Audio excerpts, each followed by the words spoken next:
Olá, meu amigo, minha amiga, seja muito bem-vindo a essa aula, onde eu vou falar um pouco sobre os principais pilares para criar um código de cultura para a sua empresa, tá bom? Com um bom código de cultura, você consegue, inclusive, fazer um turnaround, né? Que é mudar a cultura organizacional. Porque um código de cultura, ele consegue comunicar muito bem o que a sua empresa realmente é, para onde ela está indo, e quem são as pessoas que devem fazer parte desse time, beleza? Bom, antes da gente entrar no assunto, deixa eu me apresentar para você. Meu nome é Márcio Silveira, eu ajudo pessoas e organizações a maximizarem seu desempenho, a fim de alcançarem melhores resultados, sem abrir mão da qualidade de vida. Tais são um dos grandes lemas aí do meu trabalho, uma das grandes causas do meu trabalho, que é ajudar as pessoas a terem vida além do trabalho. Bom, alguns trabalhos que eu já fiz, né? Já fui para fora do país para ajudar a criar cultura organizacional de uma empresa, já fiz palestras em universidades, já ajudei empresários em workshops e palestras, fiz alguns treinamentos da área de inteligência emocional. Bom, nessa aula aqui de hoje, vamos falar um pouco mais sobre cultura organizacional. Pode ter certeza que vai valer muito a pena esse conteúdo, tá bom? Vamos começar definindo, então, um pouquinho sobre o que é cultura, né? Cultura, a gente pode dizer que é o jeitão da sua empresa funcionar, tá? Digamos que seria a personalidade da sua empresa.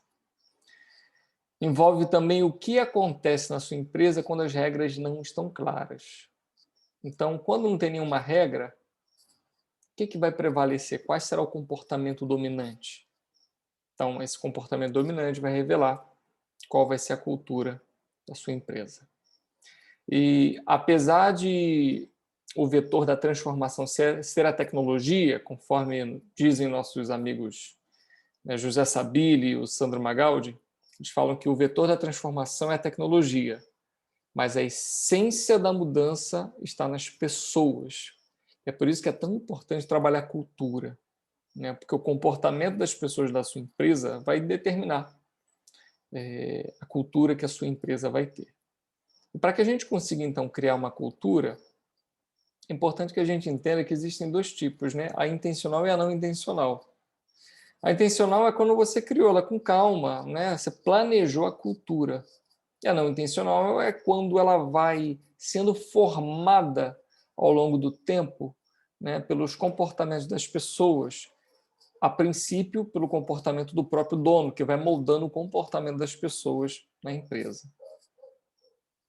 Tá bom? Então, o importante é que tenhamos uma cultura intencional, que a empresa então funciona do jeito conforme você gostaria que ela funcionasse. Então, para isso, a gente cria um código de cultura. E isso é muito importante, né? Porque quando você cria esse código de cultura, quando você planeja a cultura intencional, conforme eu mencionei, você consegue fazer com que sua empresa seja única, assim como esses exemplos citados aí, como a Disney, Apples, Google, a própria Ambev, né? O trio dos empresários donos da Ambev, eles levaram a cultura. Lá no início, quando eles abriram a 3G Capital, eles foram levando essa cultura para várias outras empresas. Apesar dos produtos serem totalmente diferentes, né? O estilo, o perfil de empresa, o produto de cada empresa que eles abriram fosse diferente, eles levaram a cultura adiante. Né? Então, vocês verem como que a cultura, que é um elemento intangível, ela se torna muito tangível, né? Quando a gente percebe isso na prática, no valor de mercado que essa empresa pode chegar. E a gente vive num mundo com mudanças tão rápidas que a gente precisa estar atento para também mudar, para não ficar para trás. E o que ajuda a fazer isso é uma boa cultura, porque ela seleciona as pessoas certas, dispostas a mudar, com a mentalidade apropriada para abraçar mudanças. Bom, seguindo aqui, existem alguns fatores, né, que definem a cultura, né? Alguns mencionam que 3 são muito importantes. Espera, deixa eu só beber uma água. Então, são artefatos Artefatos é tudo aquilo que você vê, que você enxerga, pode ter a ver com as instalações, equipamentos, daí por diante, né? Revelam algo sobre a cultura da empresa. As normas e os valores, sejam escritos ou não, tá? Também revelam a cultura da sua empresa. Aquilo, inclusive, que é o não tolerado, né, faz parte dessas normas e valores. Mesmo que esteja lá na plaquinha, né, que ética é um valor, mas se as pessoas não percebem que ética não seja de fato um valor vivido, né, digamos, as pessoas vão perceber que a ética, a falta de ética, ela talvez seja tolerada e ela valerá muito mais esse comportamento do ponto de vista de, ou seja, o comportamento das pessoas de não viver a ética, de perceberem que a ética não é vivida, falará muito mais alto do que aquela placa na parede dizendo que a ética é vivida. Então, bom lembrar disso. Crenças e pressupostos, aí está relacionado com o que eu acabei de falar, né? O que as pessoas acreditam, as pessoas que fazem parte dessa empresa? O que elas já pressupõem desde o início? Envolve também os tabus, aquilo que elas não falam, mas percebem. Então, conforme eu citei, está lá na plaquinha da parede, a ética é um valor. Mas se isso não é vivido, elas entendem, né, que isso é um tabu, talvez nem deva ser mencionado, né? Elas percebem que não existe ética numa empresa que ainda assim prega ética. Então, esses são os 3 grandes elementos de uma cultura organizacional. Acho legal essa frase do Peter Drucker, né? Ele fala que a cultura devora a estratégia no café da manhã. E essa frase é interessante porque, por mais que você crie uma estratégia linda, incrível, junte seus gestores para alcançar essa estratégia para a empresa, a cultura presente na sua empresa vai devorar essa estratégia, né? Por mais que você tenha uma estratégia incrível, o comportamento das pessoas vai fazer essa estratégia ir por água abaixo. Por isso que esse tema é tão importante. Você tem uma cultura que consiga suportar ou criar um ambiente adequado para que a estratégia planejada aconteça.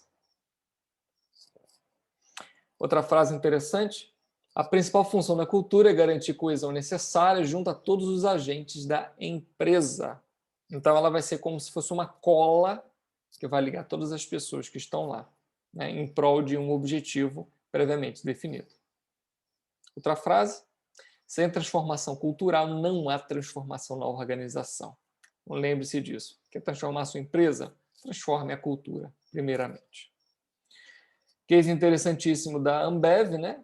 Conforme eu falei, a cultura da Ambev era tão forte, tão certo, que eles levaram isso para as demais empresas, né? No caso, a cultura que eles tinham lá na 3G Capital, né? Que eles foram levando então para outras empresas, inclusive quando eles adquiriram, né, empresas cervejeiras, que se tornou o que é hoje a Anheuser-Busch InBev. E quando a gente fala de cultura, a gente precisa lembrar que uma cultura forte, ela possui pessoas engajadas. É um elemento importantíssimo. E vamos lembrar então que existem 3 níveis de engajamento dos colaboradores. Existem aqueles que estão ativamente engajados. E segundo as pesquisas da Gallup, apenas 13% dos colaboradores, segundo as pesquisas que a Gallup fez, né, com milhares de pessoas em diversos países, essa pesquisa é muito interessante. A pesquisa revelou que apenas 13% estavam realmente engajados, ou seja, aquelas pessoas que sentem conexão profunda com uma empresa. Uma boa parte estavam desengajados, cerca de 63%. Ou seja, são aqueles que apareciam para trabalhar, mas sem paixão, né? Não colocavam verdadeiramente energia no trabalho deles. E existiam também os ativamente desengajados, 24%. Quem são esses? Eles não são apenas infelizes. Eles vão para o trabalho e se ocupam para externalizar suas frustrações. Ou seja, você está pagando uma pessoa só para falar mal da sua empresa. Infelizmente, que as pesquisas revelam que 24% dessas pessoas estão ativamente desengajadas. Então, uma boa cultura, ela facilita a aquisição de pessoas que se tornem engajadas e ajuda também a engajar aqueles que já estão lá. Quando você tem uma cultura não bem definida, você acaba cometendo alguns erros, por exemplo, de contratar pessoas erradas, ou de zero feedback, zero reconhecimento, e o de microgerenciamento, tá? Então, 3 erros que possivelmente muitos empresários cometem, né? Então, de contratar pessoas erradas está relacionado a contratar alguém que tem uma competência técnica para assumir uma determinada função, mas você não levou em conta os valores, os comportamentos dessa pessoa, para ver se eles são aderentes à cultura. Entende? Então, olha que interessante, apenas 20% dos gerentes trabalham com real paixão. Se isso acontece com os gerentes, apenas 20% deles trabalham com paixão, imagine a equipe. Porque, afinal, a equipe é um reflexo do seu líder. Por isso que é tão importante esse tema de cultura, para que você consiga contratar as pessoas certas, aderentes à sua cultura, com os valores e comportamentos corretos. Tá? Uma boa cultura também facilita os processos de feedback. Uma boa cultura nos lembra que o humano ele quer ser reconhecido, né? Então, o ser humano, quando você dá um bom feedback para ele fica mais motivado a melhorar e a progredir na sua empresa e trazer mais resultado, né? Então, você precisa dar feedback, dizer para ele o que ele está fazendo de certo, o que ele está fazendo de errado e como ele pode ir para o próximo nível. E, é claro, quando ele vai crescendo em alguns níveis, você vai dando para ele um certo reconhecimento pelo trabalho que ele tem feito. E o terceiro erro, conforme mencionado, é o microgerenciamento, porque numa cultura não intencional, ou então numa cultura... Assim, eu já conheci algumas empresas com cultura não intencional, mas que eram boas culturas. Só não estava no papel, mas eram boas culturas.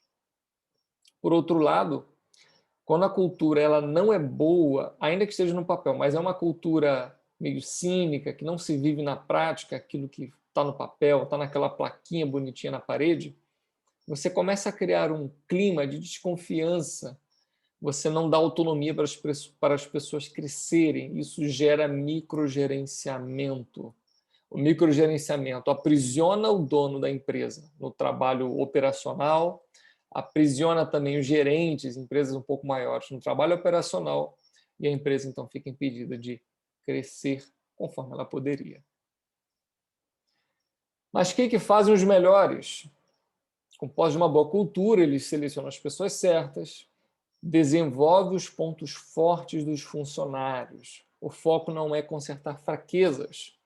O foco é colocar a pessoa certa no lugar certo para bater meta, utilizando suas principais habilidades e dons naturais.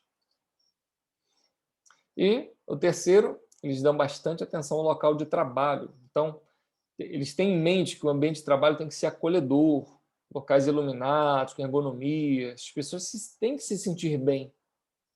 Algumas empresas dão uma certa flexibilidade, sabe, para os funcionários. É interessante que algumas pesquisas mostram que funcionários engajados, com flexibilidade, faltam menos do que aqueles que são desengajados com inflexibilidade de horário. Então, aquele cara está desengajado, você botou ele para obedecer o horário, cumprir, bater o ponto dele no horário certinho, ele produz menos do que aquele que está engajado, mas tem liberdade para trabalhar de onde quiser, talvez até mesmo na casa dele. Então, é importante levar isso em conta. Olha só que interessante. 69% das empresas que afirmam necessitar de uma mudança de estratégia em seus negócios acreditam que a cultura corporativa não é capaz de atender às novas demandas para essa reforma. Foi uma pesquisa feita pela revista Exame, com 2.000 executivos de 500 organizações de grande porte. Então, olha só que interessante, né? Eles veem a necessidade de mudar a cultura, né? eles veem a necessidade de mudar a estratégia, mas percebem que a cultura não vai ser capaz de atender às novas demandas para essa reforma. Nova frase aqui do José Salib, do Sandro Magaldi é: forjar uma cultura eficiente está longe de ser uma tarefa trivial. A Carol Dweck, né, best-seller daquele livro Mindset, sentenciou que a mudança cultural envolve uma profunda transformação na mentalidade de todos os colaboradores do negócio. Então, não é só a sua equipe que tem que mudar. É comum, às vezes, em algumas empresas, inclusive, que eu atendi, o dono da empresa querer que os gestores mudem, mas ele não estava disposto a mudar. Então, a empresa assim não muda. Por isso que é interessante, por isso que essa frase está aqui. Isso envolve uma profunda transformação na mentalidade de todos os colaboradores, incluindo o próprio dono. Só fazendo, então, um breve adendo ao livro, né, da Carol Dweck. Ela fala que existem dois tipos de mindset. Mindset fixo, mindset de crescimento. E, obviamente, você já percebeu que é o mindset de crescimento que a gente deseja cultivar. Então, o mindset de crescimento, conforme você pode observar, aí tem características totalmente opostas. E nós precisamos cultivar esse mindset que está aqui, ó, mindset de crescimento, que crê no desenvolvimento de inteligência e habilidade, busca aprendizado, supera limitações, abraça desafios, encara falhas como sendo um aprendizado e vê o esforço como sendo um caminho da excelência, além de que enfrenta os problemas com entusiasmo. Então, essa é a mentalidade que, começando por você, líder, tem que ser cultivado em toda a sua organização. Outra frase desses dois autores: como a cultura está entranhada no comportamento de todos os colaboradores e em como as decisões são tomadas, qualquer interferência para ser bem-sucedida deve refletir um plano estruturado, idealizado e executado com esse fim. Tá? Então, você precisa, sim, de um plano estruturado. Então, esse é o porquê dessa nossa aula de hoje. Tá bom? Então, vamos falar sobre alguns pilares para criar esse plano estruturado, né?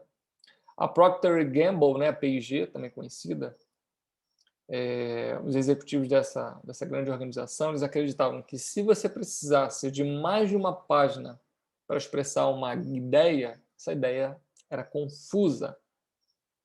Então, eles falavam da importância de você ter um ponto de vista ensinável da sua empresa, sabe?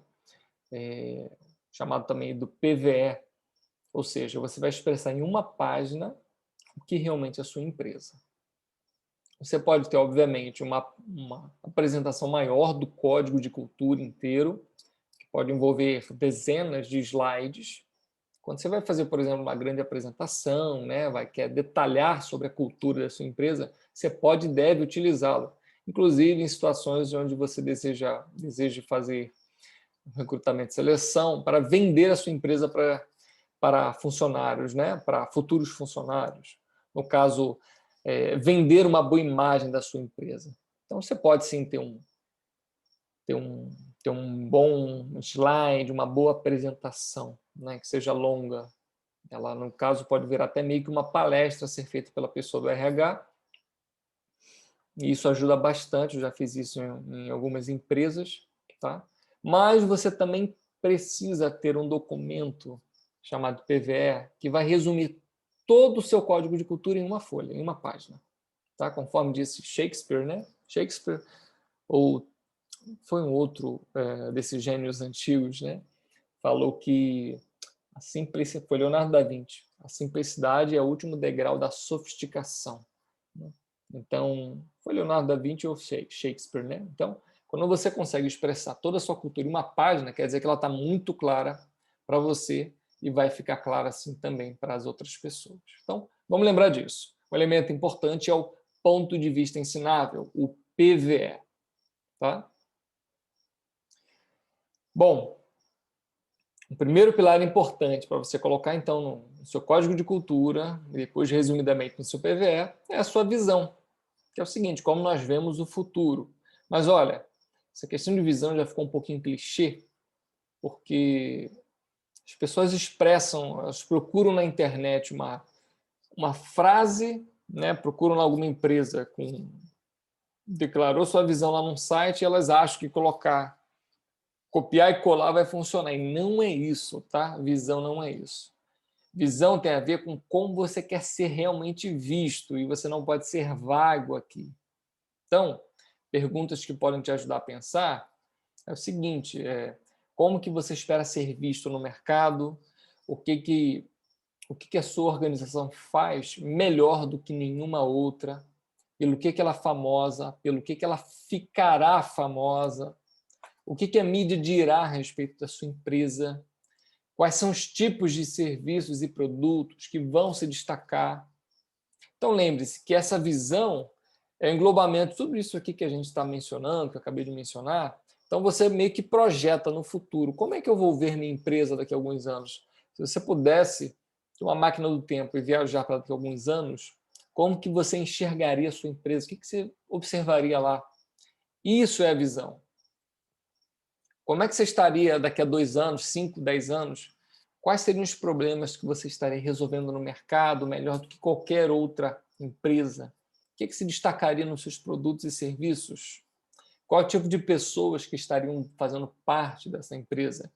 Isso é a sua visão, tá bom? Então, não é fácil, tá, chegar a uma boa visão, mas é um pilar importantíssimo, porque isso vai inspirar as pessoas a trabalhar em prol de um objetivo. Elas vão trabalhar em prol de alcançar essa visão. Beleza? Pegou bem? Então, resumindo, visão é como nós vemos o futuro. Então, pode fazer um exercício mental de se projetar lá no futuro, imaginar isso com detalhes. A missão é o propósito, ou seja, como eu alcanço a minha visão, o que eu tenho que viver no meu dia a dia para alcançar a minha visão. Então, clientes e colaboradores, futuros colaboradores, são atraídos por organizações que têm uma razão de existir além dos lucros. Essa missão tem que ser autêntica e poderosa. Então, como que você vai viver o dia a dia? Como sua empresa vai viver o dia a dia? Qual o propósito dela a cada dia, semana, mês, para alcançar a sua visão? O outro pilar importante do seu PVE e do seu código de cultura. O terceiro, também muito conhecido, né, são os valores. Quais são os valores da sua empresa? E vamos fugir também dos clichês, né? Clichê de integridade, ética, né, honestidade. Não. Tem que ser o que de fato acontece, os pilares reais, né? Os valores centrais. Interessante notar que não existem valores centrais certos. O importante é que eles sejam vividos, tá bom? Então, por exemplo, a Sony não tem paixão pelo cliente. A Walmart não tem como valor a qualidade. A Ford não tem responsabilidade social. Então, o importante não é o valor. O importante é que o valor seja de fato vivido, porque isso vai dar para vocês muita clareza de como tomar decisões no dia a dia. Eles serão verdadeiros vetores que ajudarão todos a tomar boas decisões, inclusive a recrutar as pessoas certas para a sua empresa. O ideal é que você recrute pessoas que já simpatizem com esses valores. E profissional de RH ou você mesmo, tá? Ainda que você não tenha um profissional de RH, deve começar a pensar em como você vai descobrir se os candidatos possuem os valores desejados. E o que fazer com aqueles que não vivem os valores atuais da minha empresa? Bom, existe aqui uma matriz, né, para você repensar como você deve lidar com essas pessoas. Então, temos aqui, no eixo Y, um alinhamento com os valores da empresa e no eixo X, entrega dos resultados esperados. O ideal o ideal é que você mantenha realmente as pessoas que estão nesse quadrante Q2, tá? Elas entregam resultado e têm alinhamento com os valores da empresa. Quando ela está aqui no Q3, você precisa desligar essa pessoa para que ela seja feliz em outro lugar. Quando ela está no Q1, o que você tem que fazer? Você dá treinamento, você dá coaching, você faz mentoria, dá feedback, porque ela tem alto alinhamento, mas está entregando pouco resultado. E aqui no Q4, a pessoa entrega muito resultado, mas está pouco alinhado com os valores. Então, quando você mantém alguém que está pouco alinhado com os valores, você está dizendo que o valor não é importante. E essa pessoa que também precisa ser desligada se ela não aceitar mudar. Tá bom? Então, já fica uma dica aí para você sobre como fazer uma gestão da sua equipe baseada nos valores. Gente, eu estou falando muito rápido nessa aula. Eu vou beber aqui mais uma água, só um minutinho.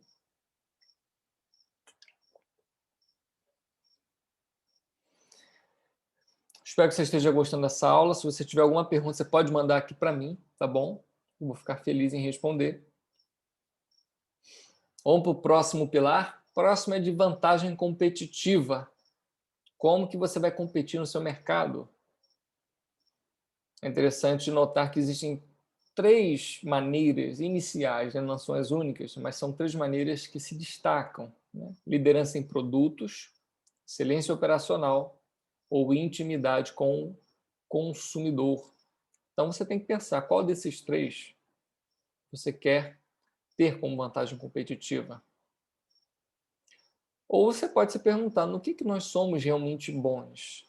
Você precisa buscar uma coisa para ser arrasadoramente bom. Beleza? E você, é claro que isso, ser arrasadoramente bom numa área, não tira de você a responsabilidade de ser bom nas outras. Então, você quer ter uma intimidade muito grande com o consumidor? Beleza, você pode ser arrasador nessa área, mas você tem que ser bom em liderança em produtos, né? Pelo menos seu produto tem que ser bom, ele tem que entregar aquilo que você se propõe e tem que ter também uma boa operacionalização. Os processos têm que estar funcionando muito bem, tem que estar funcionando de forma bem redonda. Pilar importantíssimo, pilar de energia.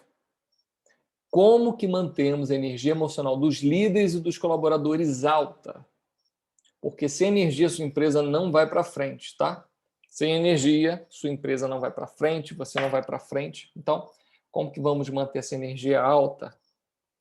Quais as estratégias que iremos adotar para atingir esse objetivo, né? Ou seja, quais estratégias nós iremos adotar de maneira sistemática para manter a energia alta? Lembre-se que o colaborador, se ele entende com clareza o que é esperado dele, se ele recebe feedback para progredir, faz parte de programas de incentivo, ele é reconhecido, talvez tenha participação nos resultados, isso gera muita energia. Tá? Não estou falando que tudo isso aqui que você tem é obrigatório, mas são maneiras para você ir pensando, maneiras de gerar energia na sua equipe. Tá? Então, mantenha a energia da sua equipe alta. Outro pilar importante, como tomamos as decisões aqui, incluindo decisões difíceis. É comum alguns donos de empresas, gestores, não tomar as decisões que deveriam tomar, e isso minar a cultura da empresa, minar a energia da equipe. Então, decisões difíceis, como nós tomamos as decisões difíceis aqui? Importante de ser pensado.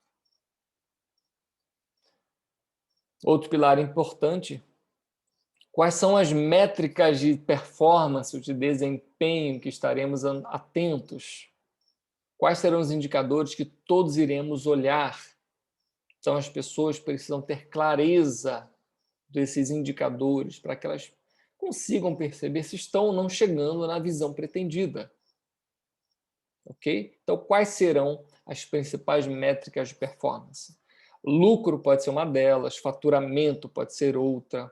Ou então, eu trabalhei já com uma empresa que o principal indicador, um dos principais, era o EBITDA, né? Para uma empresa de menor porte, pode ser o DRE, né? Pode ser um ótimo indicador para você utilizar.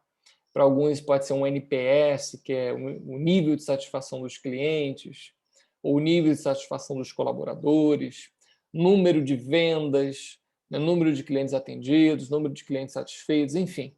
Você precisa definir métricas de desempenho. Outro pilar, quais serão as iniciativas-chave da sua empresa? O que vai ser prioridade? Porque, olha só, lembre de uma coisa. Toda empresa sempre tem muita coisa para fazer. Toda empresa sempre tem muita coisa para fazer. Você precisa priorizar uma coisa em detrimento de outras. Então, você lembra da visão que a gente falou lá no início? Para alcançar a visão, a gente vive a nossa missão para alcançar as metas traçadas, perfeito? Meta para cada ano, para 3 anos, enfim. E para atingir essas metas, você precisa definir as principais iniciativas, os principais projetos, as principais ações para chegar lá. Isso tem que estar claro para todo mundo. Agora, se não estiver claro para você que é gestor, que é dono de uma empresa, não vai estar também para os seus colaboradores. Você precisa ter clareza de quais serão essas iniciativas, né? Escolher poucas iniciativas, talvez apenas umas 3, e abrir mão de todos os outros projetos que você poderia fazer. Tá bom? Tem que ter muito foco nesse momento. Quais são os relacionamentos mais importantes para a sua empresa? Então, existem relacionamentos que eles são importantíssimos para fazer a empresa progredir.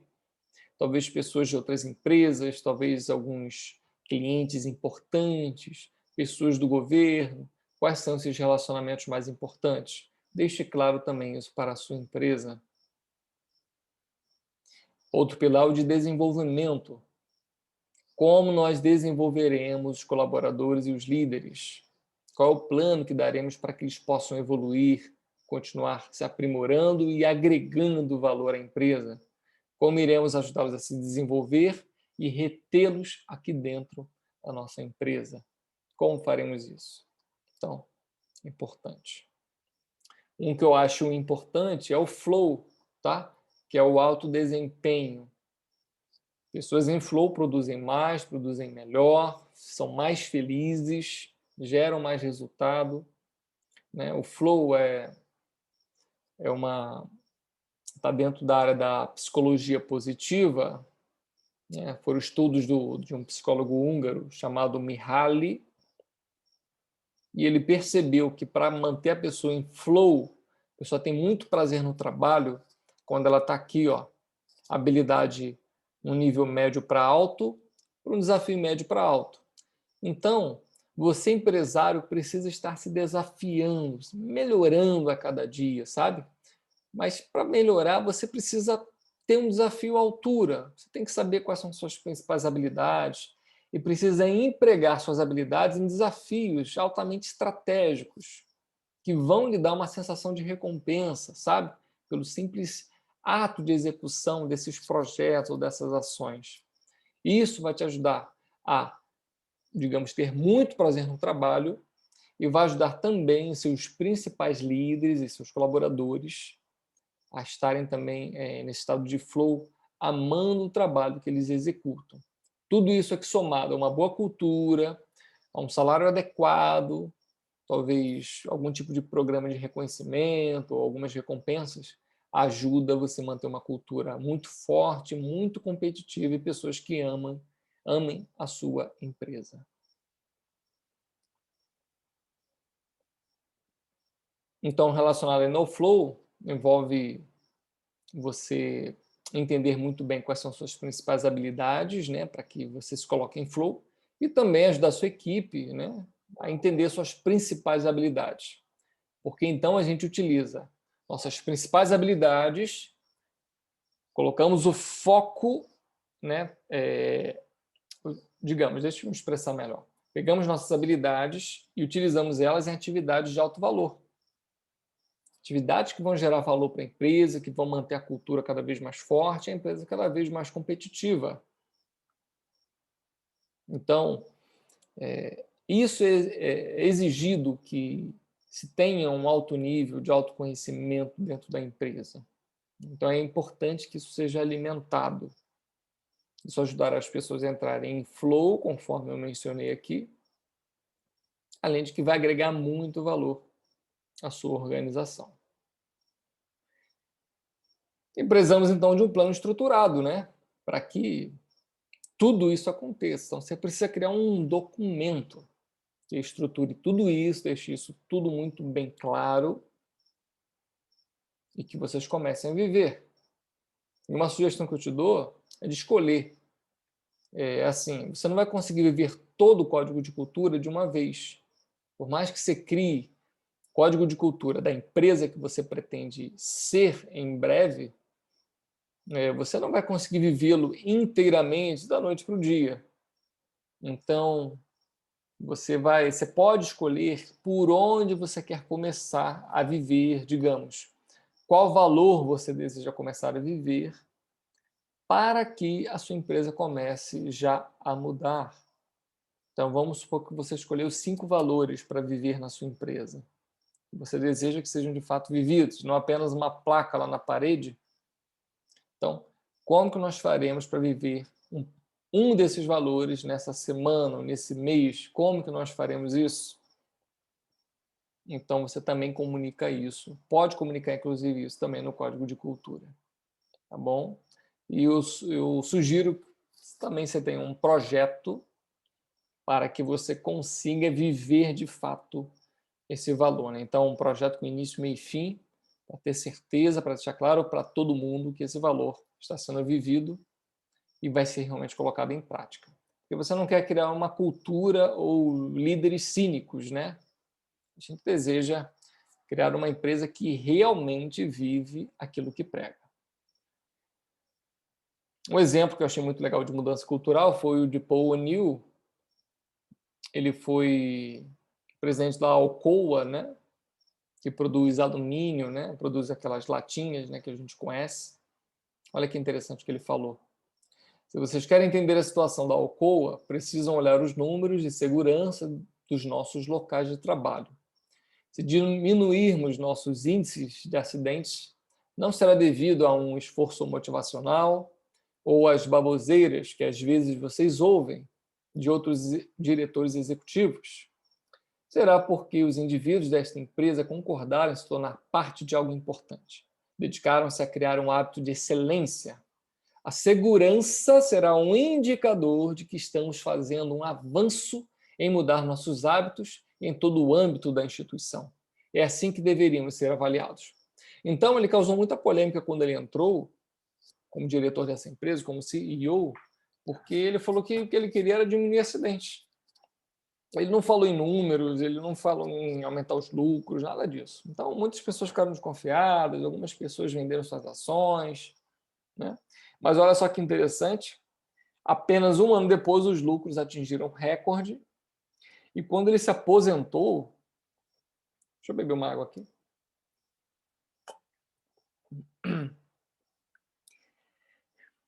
E quando ele se aposentou, o faturamento líquido anual era 5 vezes maior. Isso foi no ano de 2000. Ela chegou a um valor de mercado de 27 bilhões de dólares. Olha quanto dinheiro naquela época ainda, hein? Então, note, o livro O Poder do Hábito fala que o que ele adotou foi um hábito angular, né? É um hábito que, pela mudança desse hábito, tudo começa a mudar. Isso vale para pessoas, isso também vale para empresas. Então, ele decidiu atacar o quê? Ele decidiu atacar a questão de redução de acidentes, porque ele viu uma ligação direta da saúde, da integridade física das pessoas, né? Ele se importava com as pessoas e, ao mesmo tempo, ele entendia que, se não houvesse mais acidentes, é porque eles estavam praticando, eles estavam dedicados realmente à excelência da produção. E os números falam por si só, né? Contra fatos não há argumentos. Bom, Espero que você tenha entendido até aqui como que um código de cultura é importante e como você pode começar a aplicar isso na sua vida, né? No caso, na sua empresa. Né? Você precisa de um plano estruturado para que isso aconteça, que contemple tudo que a gente falou aqui, tá bom? E o caso do Paul O'Neill foi interessante porque, de fato, a escolha de um valor específico, que era redução no índice de acidente, né? No caso seria o valor de segurança, foi fundamental para modificar os números da empresa. Bom, e se você gostou desse conteúdo, dessa aula, já estamos aqui, né, em acho que quase 1 hora de conteúdo, né, essa aula aqui ao vivo, né? Então, espero que você esteja gostando até agora. E se você deseja ajuda, que é um incentivo que eu lhe dou, buscar ajuda para conseguir mudar a sua empresa, criar um código de cultura para ela. Por que isso é importante? Porque fazer sozinho é mais difícil. Nem sempre a gente percebe as lacunas que nos faltam, né? Então, a maioria dos empresários precisam de ajuda. Se não todos, né? A verdade é que todo empresário, todo empreendedor precisa de ajuda. Sozinho é muito mais difícil. É melhor contar com a ajuda de alguém que saiba fazer a mudança. Tá? Os benefícios são velocidade, né? Economia de tempo, plano de ação estruturado, aumento de comprometimento, né? Você não vai querer desistir no meio do caminho, é mais difícil. Ameniza também a solidão de empreender, de montar, né, esse código, de construir a empresa dos seus sonhos. E segundo a pesquisa dessa empresa global, investimento em um mentor gera um retorno de 529%. Olha que interessante. Então, vale a pena buscar ajuda. E quando você não busca ajuda, as coisas acabam continuando como estão, podem até melhorar, mas é muito devagar. E às vezes podem melhorar devido a alguma demanda do mercado, mas ficará longe do resultado que você poderia obter. Afinal, investir em cultura da sua organização melhora em muito até mesmo a tua proposta de valor para com o cliente. Isso faz com que, inclusive, seus lucros melhorem, tá? Seu faturamento, seu lucro melhora um bocado. Então, quero te dar aqui uma grande oportunidade, que é de fazer uma sessão estratégica comigo, para que eu ajude você a analisar os principais problemas que você passa, que tem causado dor de cabeça em você, e também lhe ajudar a criar um bom plano para ajudar você ter a vida que você deseja como empresário, né? Então, não faz sentido, inclusive, você continuar aqui nessa aula se essa oportunidade não faz sentido para você, tá bom? Eu já transmiti aqui para você sobre os principais pilares da cultura, do que você precisa construir, do como você pode construir. Mas, se você deseja saber um pouco mais sobre a oportunidade que eu estou te oferecendo, é só você continuar aqui nesse vídeo, tá? Então, ofereço aqui uma sessão estratégica, onde nós teremos total clareza do momento em que você se encontra em seu negócio, teremos uma clara visão de futuro que você deseja construir, falaremos sobre pontos que precisam ser trabalhados, descobrir seus gaps, o que está te impedindo de crescer. Falaremos sobre novas oportunidades, algumas outras descobertas. Falaremos também sobre como criar uma cultura, um código de cultura vai lhe ajudar a ter liberdade de escolher a vida que você deseja ter como empresário. Porque essa é uma oportunidade que existe, tá? Quando você cria uma boa cultura e trabalha para que ela seja vivida na prática, tua empresa começa a funcionar de uma maneira autônoma e você não tem a obrigação de ficar pegando um trabalho operacional para fazer. Porque a tua cultura, claro que tem muito trabalho aí, tá, gente? Antes da cultura estar pronta. Mas a boa notícia é que ela fica pronta, e ficando pronta, sendo vivida na prática, você consegue mais liberdade. Então, se esse é o seu desejo, se você quer fazer seus lucros aumentarem, fazer sua empresa crescer, resolver seus problemas com a sua equipe, arrumar as bagunças que estão na sua empresa, né, criar um bom código de cultura, né, dou oportunidade para você. para a gente criar isso juntos. Eu convido você para uma sessão para a gente fazer uma análise da sua empresa, uma sessão estratégica, ela é gratuita, você não paga nada por ela, nem vai ser coagido a comprar nada. Fique muito tranquilo. Obviamente, se eu perceber que você é uma pessoa ideal para esse programa, eu vou lhe fazendo uma oferta, mas você pode ficar muito tranquilo que você não vai ser coagido a isso. Tá bom?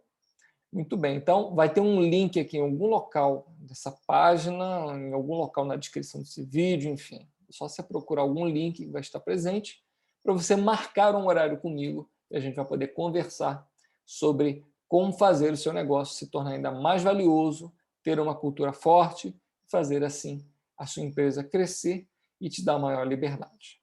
Muito bem. Espero que você tenha gostado dessa aula. O convite está feito, basta clicar no botão e agendar seu horário, tá? Quem falou aqui foi o Márcio Silveira, trabalho nessa área de treinamentos desde 2013. Foi um grande prazer para mim estar aqui. Espero também que você tenha gostado. Um grande abraço e te vejo em breve na nossa sessão estratégica. Até mais.